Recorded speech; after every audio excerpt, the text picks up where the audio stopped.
Ayaz müəllim, bəzən çox müasir olursunuz, bəzən də çox mühafizəkar. Bəli. Nə ilə Razıyam sizdən. Tam razı. Çox dəqiq dediniz. Bəli. Çünki mən öz necə deyim, mən öz dünya görüşüm 65 yaşım. Mən üzr istəyirəm ki, bəlkə başımdan belə gəlir. Mən sağlam hesab edirəm. Mən məsələn təmtəraqlı toy məclislərin, yas mərasimlərin tərəfdarıyam. sevirsiniz? Bəli. Tərəfdarısınız. Bəli. Amma indi mütərəqqi adamlar onlara qarşı çıxır, mən tərəfdarıyam.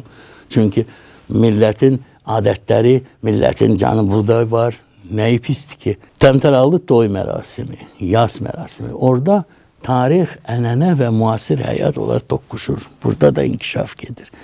Toy məclisləri də inkişaf edir də, mən yadımdadır da və 84-cü ildə necə toylar ki, indi necə keçir. O vaxt məsələn, bəylə gəlin axırda bir dənə vağzalı rəqsini oynayır, otururlar müqəvva kimi. İndi yox. Və yadımdadır çox şeylər. O vaxt qızın atası toya getməzdi, sonra yalvar yaxarla gətirirdilər. İndi Qız anası oynamazdı, qız atası oynamazdı. Yəni müəyyən dəyişikliklər var və buna çox diqqətli olmalıdır. Çünki adətlərdə orada da mədəniyyətin əlamətləri var. O çox maraqlıdır.